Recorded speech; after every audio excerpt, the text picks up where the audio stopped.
నాయకులు, కార్యకర్తలు, అలాగే స్నేహితులు అందరం ఈరోజు ఇక్కడ ఈ వర్ధంతి సభలో పాల్గొంటున్నాం. మరొకసారి రామకృష్ణని జ్ఞాపకం తెచ్చుకొని నివాళులు అర్పించి వారి ఆశయాల్ని ముందుకు తీసుకెళ్ళడానికి ప్రతిజ్ఞ తీసుకుంటున్నాం. రామకృష్ణకి చాలా అత్యంత ఇష్టమైనటువంటి పని నాకు తెలుసు. 30 ఏళ్ల క్రితమే 34వ సంవత్సరం నుంచి నేను CIT జిల్లా కార్యదర్శిగా ఉన్న దగ్గర నుంచి రామకృష్ణ పరిచయం. నేను ఆయనలో చూసిన ఆయనకి బాగా ఇష్టమైన పని ఏంటంటే ఇతరులకి ఎంత బాగా సేవ చేయాలనేదే ఆయనకి ఇష్టమైన పని. బహుశా ఆయన ఆ రోజుల్లో పెద్ద నాయకుడేం కాదు, అనేక పార్టీలో కూడా జిల్లానో రాష్ట్రమో బాధ్యతలు కూడా ఏం లేవు. కానీ ఆయనలో అప్పటికే ఈ సమాజం కోసం, ఈ దోపిడీని విముక్తి చేసి ఒక సమాజం స్థాపించాలనే ఆశయం కోసం పనిచేస్తున్నటువంటి ఎర్రజెండా బిడ్డగా ఆ ఎర్రజెండా కర్తవ్యం ప్రకారం అందరికీ ఏదో ఒక సేవ చేయాలనేటువంటి ఆలోచనతో విప్లవకారుడిగా పనిచేశాడు. DYFI నాయకుడిగా, వృత్తి సంఘాల నాయకుడిగా పనిచేశాడు. ఆయన ఏ సంఘంలో పనిచేస్తున్నప్పుడు కూడా ఆయన అనుకున్నది ఏంటంటే సుందరయ్య భవన్లో ఏ ప్రజా సంఘానికి ఏ అవసరం వచ్చినా, అది మహాసభలు వచ్చినా, కలెక్టరేట్ ధర్నాలు వచ్చినా, చలో హైదరాబాద్ ప్రోగ్రాంలు వచ్చినా, మహిళల్ని తీసుకెళ్ళటం అంటే ఎట్లా, అంగన్వాడీ వర్కర్ని హైదరాబాద్ తీసుకెళ్లాలంటే ఎట్లా, ఎవరైనా తోడుంటే బాగుంటుంది కదా. ఎందుకంటే ఆ రోజు రైళ్లలో ఫ్రీగా ప్రయాణం చేయాలంటే కొద్ది భద్రత ఉండాలి. అలాగే వచ్చినటువంటి అధికారులకు సమాధానం చెప్పాలి. ఇవన్నీ చెప్పాలంటే అందరికీ ఒక జేబులో బ్యాడ్జ్ ఉండాలి. అందుకని ఆయన ఏ సంఘం కార్యకర్త అయినా అది మహిళా సంఘం తరఫున చలో హైదరాబాద్ అంటే ఐద్వా బ్యాడ్జీ, CIT తరఫున హైదరాబాద్ అంటే CIT బ్యాడ్జీ, CPM అయితే CPM బ్యాడ్జీ. అంటే ఒక మాటలో చెప్పాలంటే ప్రజలకి ఉద్యమాల సందర్భంలో, ఆందోళనల సందర్భంలో, పోరాటాల సందర్భంలో బాసటగా నిలిచే ఒక విప్లవ సైనికుడిగా కామ్రేడ్ రామకృష్ణ పనిచేశాడు. మనందరికీ తెలుసు, ఆ రోజు మన ఆంధ్రప్రదేశ్ రాష్ట్రంలో ఒక పెద్ద ఉద్యమం. అది ఏమిటి ఆ ఉద్యమం అంటే మన CPM పార్టీ, అలాగనే దేశంలో ప్రపంచంలో కమ్యూనిస్ట్ పార్టీ ఒక ముఖ్యమైనటువంటి లక్ష్యం కోసం పనిచేస్తుంది. ఎందుకంటే మనుషులు ఏ దేశంలో ఏ భాష మాట్లాడినా, ఏ రంగులో పుట్టినా అందరికీ కావాల్సింది ఏంటంటే ఆహారం కావాలి, అందరికీ కావాల్సింది బట్టలు కావాలి, అందరికీ కావాల్సింది తిండి కావాలి. ఈ 3 ముఖ్యమైనటువంటి ప్రపంచంలో మానవాడు ఉన్న దగ్గరల్లా ఈ 3 కావాలి. అయితే ఈ 3 అందరికీ దొరకటం లేదు. కొందరికి దొరుకుతున్నాయి, కొందరికి దొరకటం లేదు. అందుకని ఈ అసమానత పోవాలంటే ఈ అసమానతల్ని ఎదిరించి, అసమానతలను కూల్చి ఈ పెట్టుబడిదారీ వ్యవస్థ గోరిగట్టేటువంటి ఒక పార్టీ, ఒక జెండా, అది ఎర్ర జెండా. కాబట్టి ఆ ఎర్ర జెండా ఉద్యమంలో పనిచేయాలనే దాంతో వచ్చాడు. దాంతోపాటు ఇవాళ ప్రపంచ బ్యాంకు సంస్కరణలు వచ్చిన తర్వాత మనందరం ఇప్పుడు వరకు దీంతో మనకి ఏకాభిప్రాయం ఉంటుంది. అందరికీ అన్నం కావాలంటే ఒప్పుకుంటాం, అందరికీ తిండి కావాలంటే, దాంతోపాటు బట్టలు కావాలంటే ఒప్పుకుంటాం. కానీ ఇంకొక నిత్యావసర సరుకు ఉంది. ఆ నిత్యావసర సరుకు ఏంటి అని అంటే అది విద్యుత్తు. ఇవాళ మొత్తం ప్రపంచంలో విద్యుత్తు లేకపోతే ఏమీ నడవదు. అంటే ఇప్పుడు నేను పనిచేసే మైకు కరెంట్ ఆగిపోయింది అనుకోండి, నేను ఇప్పుడు దీన్ని వదిలిపెట్టి మామూలుగా మాట్లాడాలి.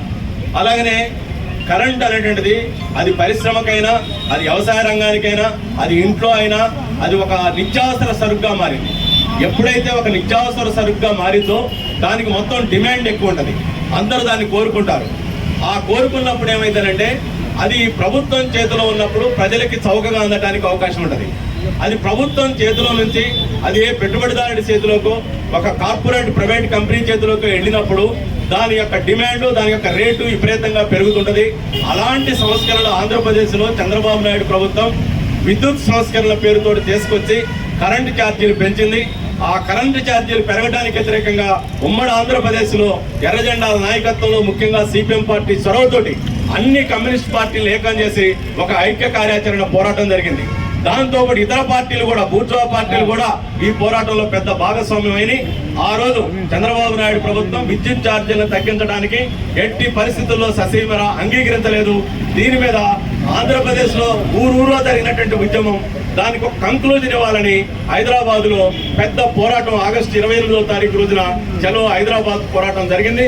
ఆ పోరాటంలో అగ్రభాగాన నాయకత్వం జనరల్గా ప్రదర్శనలు అప్పుడు అగ్రభాగాన ఉంటుంది, మనందరికీ తెలుసు.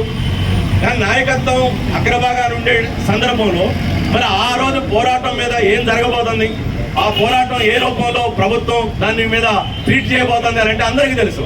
ఎందుకంటే అప్పటికే అనుభవం ఉంది. అంగన్వాడీలను గుర్రాలతో దొక్కించినటువంటి అనుభవం ఉంది. చనిపోయి ఎక్కడ చూసినా అరెస్టులు చేసిన అనుభవాలు ఉన్నాయి. అందుకని ఖచ్చితంగా ఆగస్టు 28వ తారీఖు జరిగేది అది మామూలు ప్రదర్శన కాదు, అది ఒక మహాయుద్ధం లాగా రాష్ట్ర ప్రభుత్వం మీద జరగబోతుంది.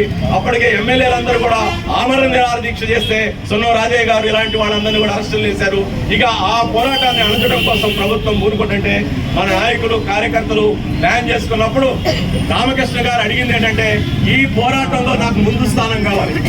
మామూలుగా జెండా పట్టుకొని ఒక ఫోటో కోసం ముందు స్థానమో లేదా ఒక వీడియో కోసం ముందు స్థానమో కాదు.